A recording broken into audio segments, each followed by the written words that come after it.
when I had 3 pansas, I was fortunate enough to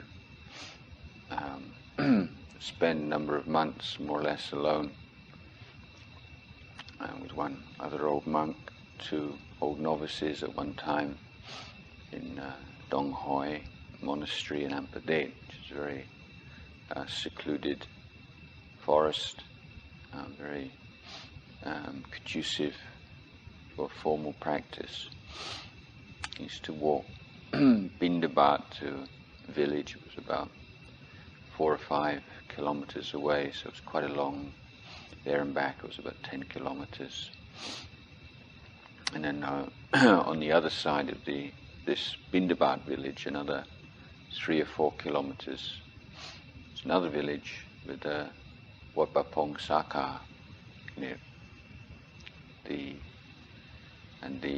Jawat of this monastery is a monk called Lumpur Tongrat, and not the famous Lumpur Tongrat, of course, who was one of Lumpur Chah's teachers, but well known in Wat Pa Pong circles, if not merely from the fact that he's the most senior monk in our community. And those of you observant may have noticed in large gatherings of the Sangha, there's a other elderly monk who sits in the central position, and everyone bows to him, and he never tends to speak, he never makes any announcements, never gives Dhamma talks, but always has a very kind and peaceful, unworldly air about him. And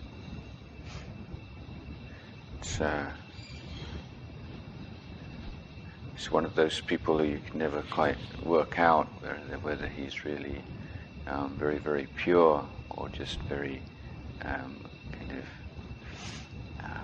not really kind of aware of what's going on. But he's never given Dhamma talks. I remember when I used to go to his monastery every now and again, those 6 months or so that I was at Nong Hoi, every now and again there'd be a nimon to eat in the house or something at his wat, and he'd invite me to go over there because he didn't have any monks, 1 or 2 monks. And there was one time when there was some really big tambul, and the whole sala, the monastery was full of people, and there was a bit of a kind of a buzz because 1 or 2 of the poroks would say, this is the day we're really we're going to force him, we're going to get him to give a Dhamma talk, and we're going to squeeze some Dhamma out of him. And everybody was all completely determined. This was a very special day, an anniversary or something. So it was this same kind of dynamic I'd seen a number of times before, but this time the lay people were particularly insistent that on such a big occasion he should say a few words of Dhamma to give them some encouragement. So he agreed. So really was very excited, and he sat there and he sort of got himself ready, and he says, "Just do it, Mayor Ox. Just do it." And that was his Dhamma talk. That was probably the longest Dhamma talk I've ever heard him give. I've always felt very affectionate towards him, this time I spent with him that year, and then seeing him on and off over the years, and he's always maintained his health remarkably, although he's getting old, 70s into his 80s, always sits very straight, never see him nodding. He's always with his eyes open, looking sort of at what we don't know. But I'd heard that he was ill. Ajahn Liam told me the other day that I know he was diagnosed as cancer a year or two ago, but I saw him a few months ago and he still seemed quite okay. And I heard that he'd been admitted to hospital again recently. So today I went to visit him, and it was very shocking to see him. He's in a kind of little room. It's kind of semi-separated from this ICU unit, which is itself quite a powerful site at the moment, with a holiday period and all filled up with car crash and motorcycle crash victims. And Luang Por Tongrat is lying on this bed, sort of freshly shaven head, but his face is all puffed up, and where he's had a pipe in his mouth, it's all red. There's big scabs all around his mouth, and horrible looking scabs and contusions on his face, and he's got a pipe in his throat. He's got a pipe coming out of his side. The place where they operated, and the scar, the flesh wouldn't join up again. They sewed it up and it wouldn't join. So now they've more or less just given up on it. It's a kind of an open wound with like a stitch or two, just to stop it kind of completely coming open. But basically, it's not stitched up, and I guess they're just expecting him to die very soon. And he's on oxygen, and of course when you're in hospital you don't wear your ankhs or your robes, so he's got one of these hospital pajamas on. He's got a bhikkhu blanket on top of him, but almost unrecognizable from the Luang Por Tongrat I know has always got a sort of kind smile, and he's opened his eyes, and that kind of milky, dull look on his eyes, just staring out from this puffed up face with the oxygen and the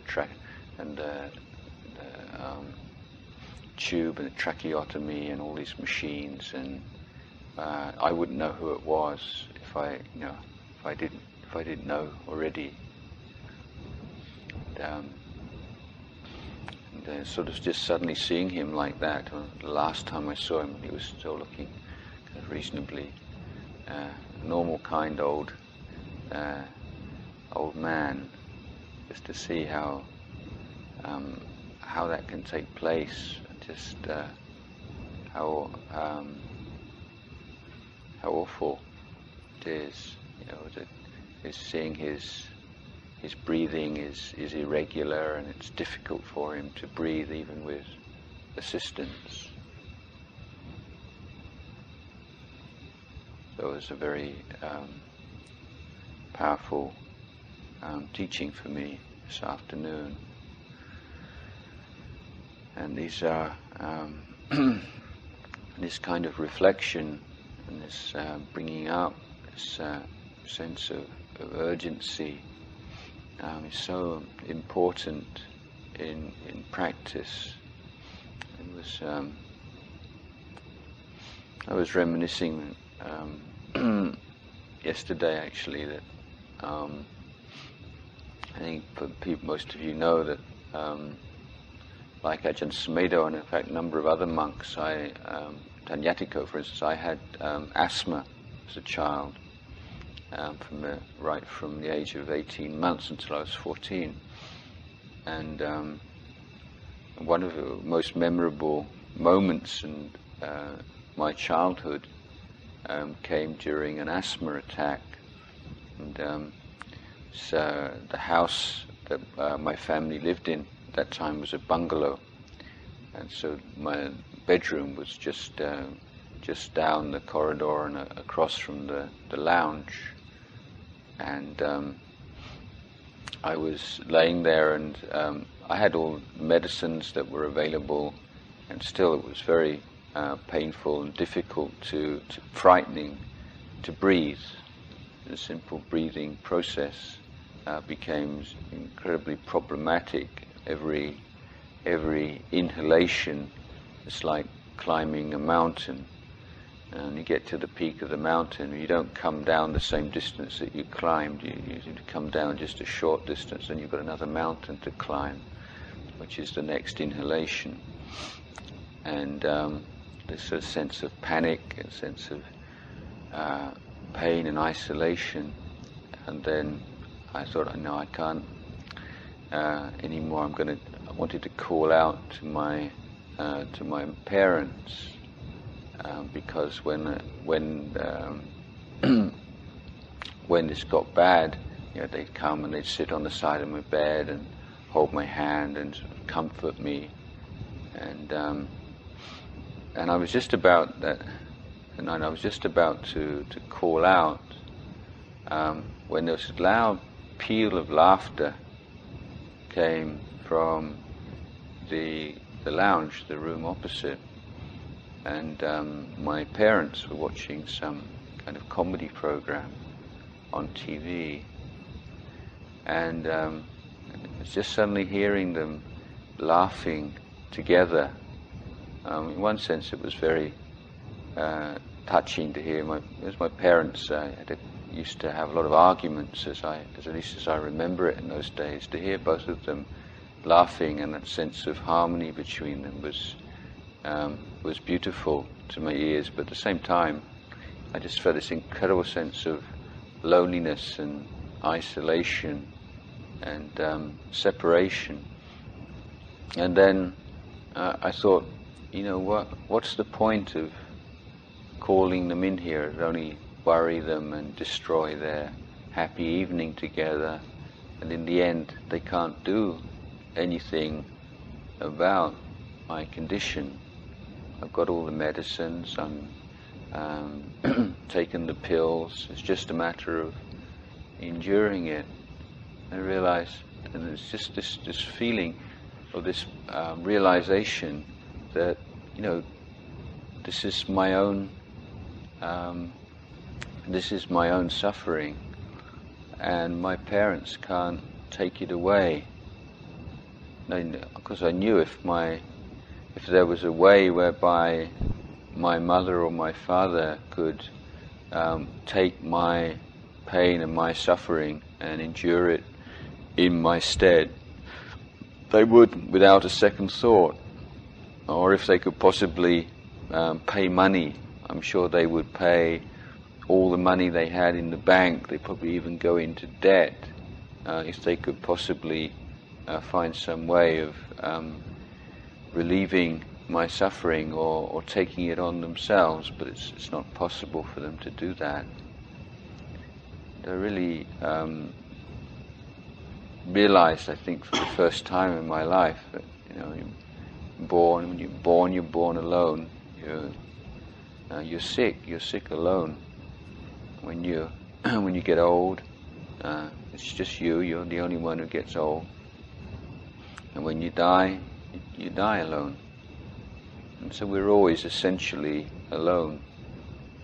And for me, that's always been a very important reflection. And coming together here as a sangha, there is a real sense of cohesion, sense of family, if you wish, a sense of camaraderie, brotherhood, a great deal of mutual kindness and consideration, mutual respect, which makes this monastery, I think, an inspiring one and a very uplifting one to be part of. And that's a wonderful thing.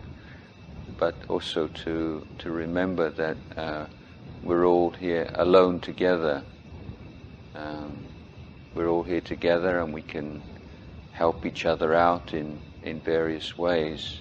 But at the same time, we're really alone, and our progress in Dhamma, or our lack of progress in Dhamma, our decline in Dhamma even, this are really our own responsibility.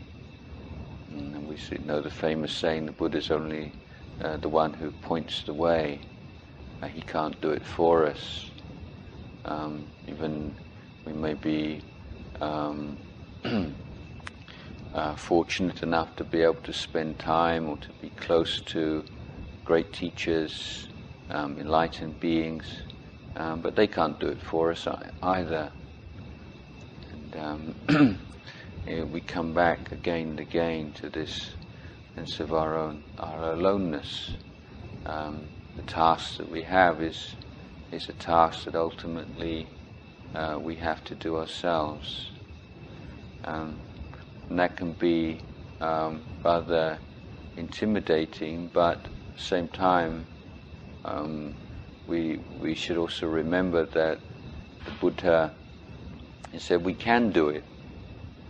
And one of my favorite sayings from the Buddha is one of those very simple ones that sometimes we can just skip over, looking for something more profound, or at least I can. But the Buddha said, monks, I'm teaching you to abandon the unwholesome and develop the wholesome, purify your minds, because it's something that you can do.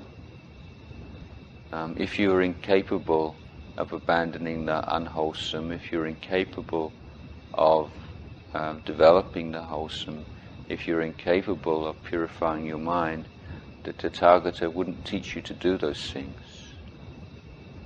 So it's a wonderfully, deceptively simple teaching, but there's so much there. If we believe that the Buddha was fully enlightened, fully self-enlightened Buddha, the wisest being that ever appeared on the planet, and he's saying, abandon the unwholesome, O monks, develop the wholesome, purify your minds. He's saying this because of his vast wisdom. He knows this is practical, this is effective, it works, it's applicable by all of us, and it has results, it really does.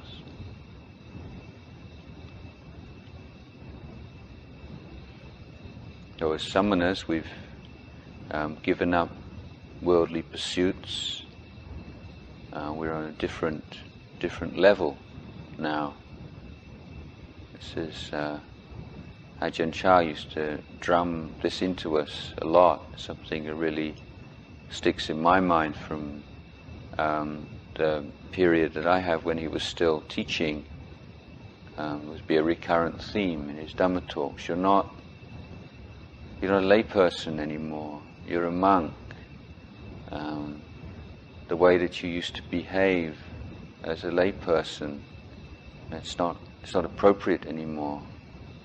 There's a higher standard now. It's the standard of the samana. Certain ways of behavior which are quite permissible for a layperson, not illegal, not really immoral, but they lack that insight into that recollection of our aloneness and of the tasks that we have in life. They lack that samana sanya. Now, if the famous words and the admonishment that Don Juan used to give to Carlos Castaneda in those books. It says, you live your life as if you think you're immortal. But the warrior, the one who's on the path of practice, realizes that every moment of his life has meaning, has purpose. So he's very selective in his actions, and he's impeccable in what he does. He's impeccable in how he speaks. I think that word impeccable is a very useful word for use in practice as a recollection, as a reflection, seeking excellence and that impeccability in how we relate to the requisites, how we relate to our friends in holy life, how we relate to lay supporters, how we relate to our own mind and mental states, both the inner and the outer, following the path of impeccability, the path of excellence, path of quality. So we come to live in the monastery as samanas, as monks and novices. Then things are easier than they are in the world, but that doesn't mean they're easy, and they're just easier. Mainly because you're not constantly having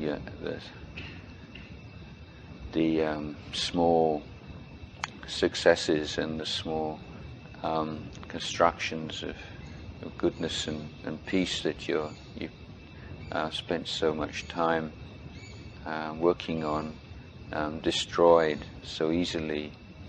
It's like building one of these towers of cards. I don't know if you've ever done that, playing cards, where you build one of these things up. And living in the lay world, it's like you get up about 2 or 3 stories, and then somebody opens a door and there's a draft, and then it blows down again. You have to start to go all over again. And that's kind of lay life. You never get more than 1 or 2 stories on your house of cards. In the bhikkhu life, there's not a draft, there's not a wind, there's not somebody going to kick your house of cards over just for a joke or out of malice. But it's still difficult to build a house of cards. If you're clumsy and careless, you're going to knock it over yourself. So it's not to say that everything's going to work out very easily, but the opportunity is here. The opportunity, in fact, to keep precepts at a very high level, very refined level of practice. This is possible in this kind of environment. In fact, we know that many rules are easier. It's easier to keep many precepts in the monastery than to break them. It's quite difficult actually to eat in the evening here. I mean, you don't really have to go out of your way and really have to do something really sneaky to do it. I mean, it's a lot easier not to eat in the evening than it is to eat. And a lot of the rules are like that. But this is something that's just so normal that we take it for granted. How easy it is to lead a very moral life, a life of great integrity. But we also have a lot of time to apply to development of mindfulness of physical actions, mindfulness of movement, mindfulness of speech, mindfulness of mental states. A lot of time to devote to solitude, to sitting and walking, even on the days when there's more activity. Get up at 3 o'clock, from 3 o'clock to be sitting, walking, chanting, going bindabat, come back from bindabat to the meal, after the meal, from 3 o'clock in the morning until 9 o'clock in the morning, there's virtually no necessity to get involved with anybody or anything. You can maintain mindfulness in the various postures throughout that whole time. It's usually some more contact with others, speaking, chatting, or external activities for an hour or two in the morning. Then you can be back in your kuti and practicing through till the drink. Many hours, what, 3, 4 hours, 5 hours, what do you do with that time every day? How well do you spend it? Is it spent impeccably? How could it be a little bit more impeccable? Just a drink, they usually got the whole evening with nothing going on. No demands, no expectations on you other than you try your hardest to spend the time well in the practice.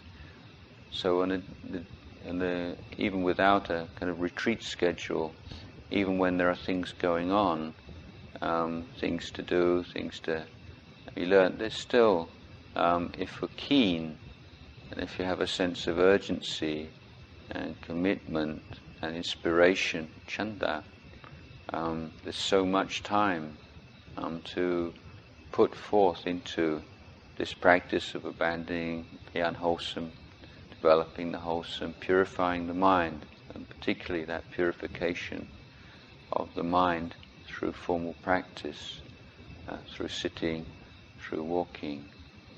It's not feelings about formal practice.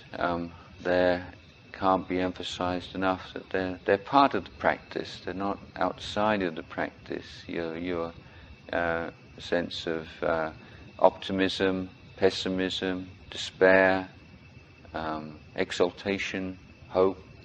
These are all. Look at the whole spectrum, the whole gamut of feelings that you have about your formal practice. But these are not a sort of a commentary on your formal practice outside of formal practice. These are mental states, and this is part of satipatthana, to be aware of those feelings, those perceptions, those judgments, those assessments of your progress or lack of progress as being just that. They are mental states, conditioned by causes and conditions. They arise, they pass away, they're not you, they're not yours. And if you can catch that whole assessment and judgment and reaction to formal practice, learn from it. Quite often it can be accurate and can be useful, but not to buy into it completely, not to believe in it too much, because you can see it changes so easily. I mean, I think all of us have been through that experience of formal practice, going really with great difficulty, really having to sort of put a lot of effort in for what seems very, very little results, getting very depressed, losing all one's energy, and then something happens, don't quite know what. In the middle of a sitting, something clicks, everything suddenly looks rosy. The world's a wonderful place again. Everything's on course once more for Maggaphala Nibbana. And just how, in a course of a few minutes, or maybe 15, 20 minutes, 25 minutes in a sitting, and you can just turn around your whole day, your whole week, or even your whole month.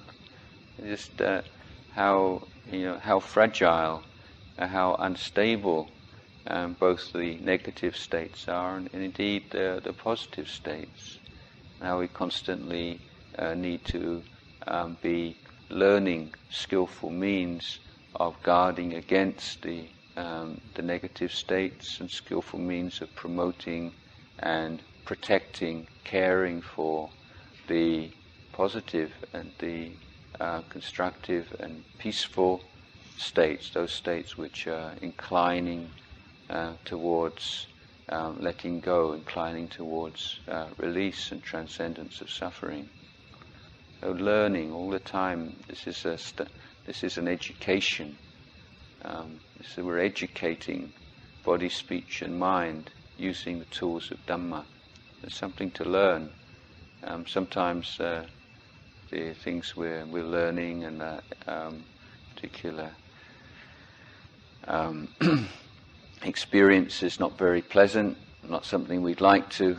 We would choose to have to study, but there's no choice. It's just how it is right now, and so be humble and contented with your experience right now. Don't look around and compare yourself to others, and sort of feel, well, he's so gang, I could never do that, and he's this and he's that, and I'm hopeless. And if you're looking around at others and unwholesome qualities are increasing, that means you're doing it in the wrong way. It's always a very simple guide. If you're looking at others and you get some inspiration and you feel uplifted by seeing the example of others, that means you're doing it. You're doing it in the right way. You know how to look at other people. So Satipatthana is saying, looking at inside and outside. It is not forbidding you from looking at others, but you need a skill to look at others. If you look at others unskillfully, you can feel jealous, you can feel resentment, you can feel irritation, you can feel all kinds of very unhelpful emotions, can't you? But if you can just turn that on its head, and you develop a skill to look at the good in others and to feel mudita and to see others as worthy of emulation, people who are showing you the way and showing what can be done, then you can derive a great deal of strength from living in community. Again, it's down to us, isn't it? How much you're willing to put into that, into the practice.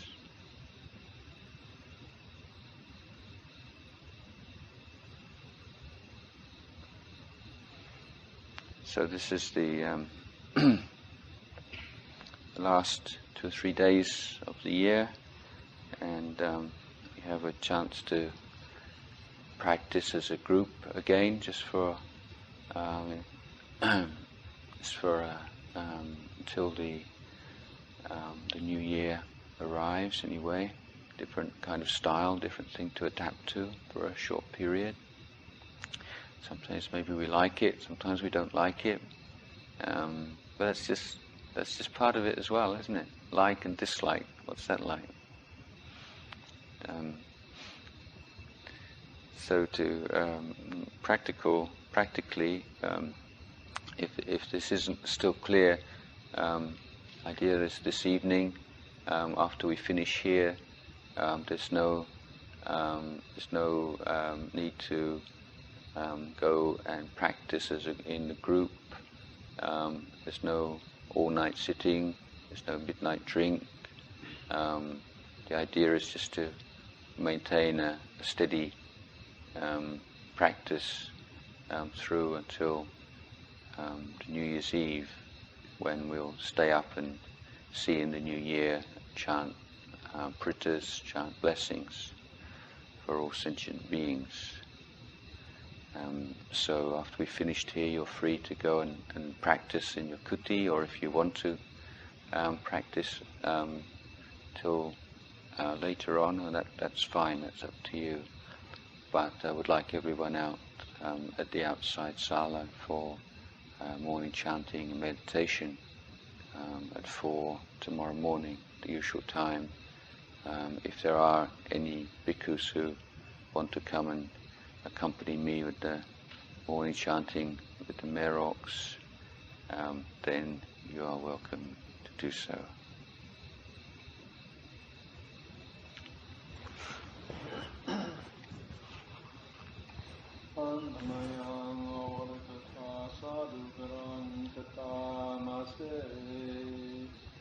Sadhu